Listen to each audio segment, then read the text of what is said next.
Hello everyone, this is Mark and thank you for tuning in to my little discussion about what to do if your circuit breaker in your electrical panel will not reset. So you try to turn it on, the breaker has tripped. Okay, so the process of troubleshooting this problem, there's a series. Okay, so you start in the circuit breaker panel box. This is an example of a circuit breaker. This is a 15 amp breaker.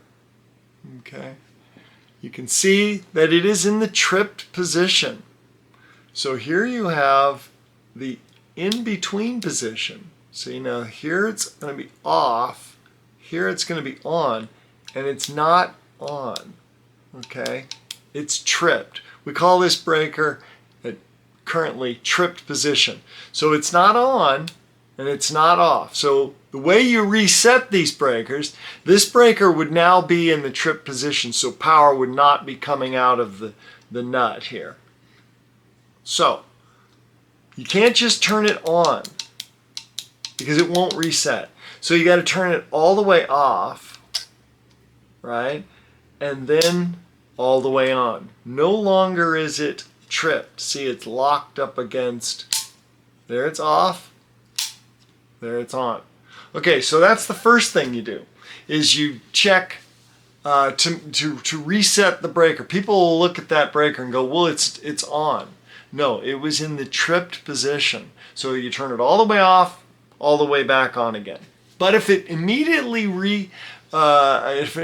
trips again, I had this exact problem yesterday with a customer, good friend of mine. He said, you got to help me with this. So turns out that his breaker was actually broken. So a breaker can go bad if it trips too many times. It seems that breakers have a certain number of times that they can be reset, and then they won't reset again. This has actually happened a number of times. A customer will call me out and say, I can't reset the breaker. They'll think it's the breaker. Might be the breaker. Most likely it's not the breaker, so that's at fault. That it's actually a short somewhere in the process. They'll say, oh, I need a new circuit breaker because the breaker just keeps tripping. Every time I go to reset it to the on position, it just trips. Well, the first thing you do is you try to reset the breaker. Turn it all the way off, turn it back all the way on. If it immediately trips again, the next thing that I'll do is I will go into the circuit breaker, in this case it was a 15 amp, it says it right on there, 15 amp. I will go in and disconnect another 15 amp breaker and take that wire off of that breaker, those two, and I'll put that wire that's under the tripped breaker, and I'll put it under a different breaker and try to reset it. Now you want to stick with the same number of amps.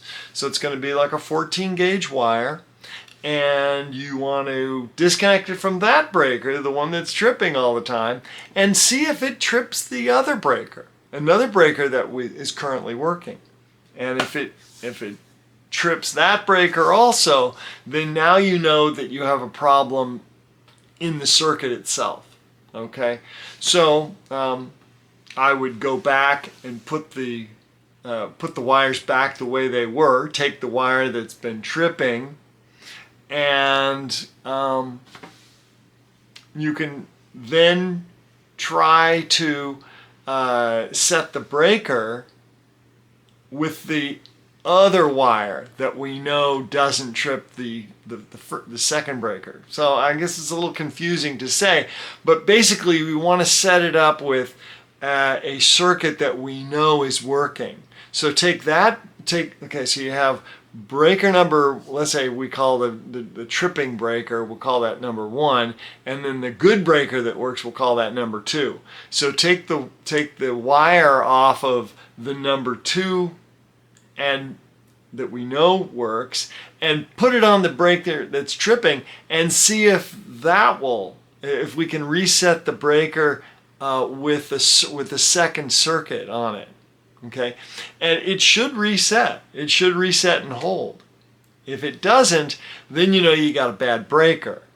So that would be the way I would isolate to see if the breaker is actually bad. Is just put different circuits on it and see if it'll hold. In this, if it'll hold, then you know that you've got a problem with the circuit itself, and the breaker's okay. All right.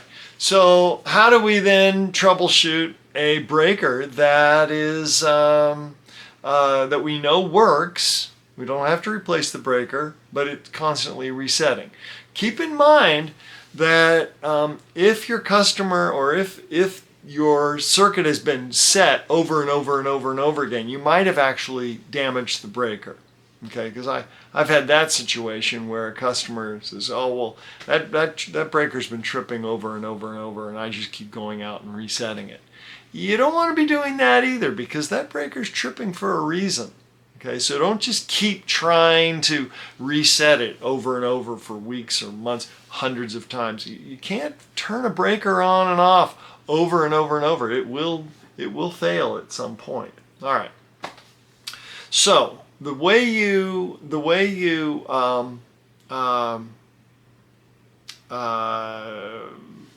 troubleshoot the circuit itself and see where, because you've got a short circuit somewhere in the system. If it's constantly tripping, even though it's all set up correctly, okay, under the other breaker. Okay, so how do I explain this? You go in to see which outlets or devices are tripping or not powered up when the breaker's off. So if the breaker's good, then you have a problem in the circuit somewhere. And this becomes something of a little detective project. You have to find out what is in that circuit that's not working. Go to the outlets or parts of that circuit that are not working. So you might have an outlet in the kitchen, maybe in a hallway, bedroom, someplace, and it's dead. So you have to take those apart and go to the very first place, if you can find it, the first place where that circuit is functioning. Take it apart, then go back and try to reset the circuit. If taking it apart allows you to reset the circuit, then now you know that the problem is in that outlet. Okay? If you then take the component off where the wire continues down the circuit and power up that one outlet itself and disconnect the rest of the outlets, now you know that the problem is not between the breaker and the first outlet. It's somewhere downstream of that. Okay? So it's a detective project where you have to find out what point in the circuit is the problem. Okay? All right. So if it holds with the rest of the circuit disconnected, then you know that it is downstream of that. I've had this where I have several outlets in a garage, and then I get it disconnected so that the circuits, the outlets in the garage are all working, but then when I hook up the last outlet, or where the wire goes back, continues on from there, then it trips the breaker. So it can take quite a process. It can take hours to figure out what the problem is or where the problem lies. Now I once had one where the problem, like I said, all the outlets in the garage were working, but when I hooked up the wire that then went out into the yard to power up some lights out in the yard, then it tripped. And what it turned out to be was a wire had worn itself down, and the neutral wire and the hot lead were touching. And so all I had to do was isolate that off and then repair that little issue. Then the whole circuit could be repowered up. But sometimes it's the breaker. So Might be the breaker, might be the circuit itself. So that's how I go about the business of finding and troubleshooting an outlet. And it might be too much for you. If it's something that you just can't figure, contact an electrician and give them the project. Good luck to you. I hope this was helpful. If it was, send me a like and subscribe to the channel. Thank you very much. We'll catch you on the next video. Bye-bye.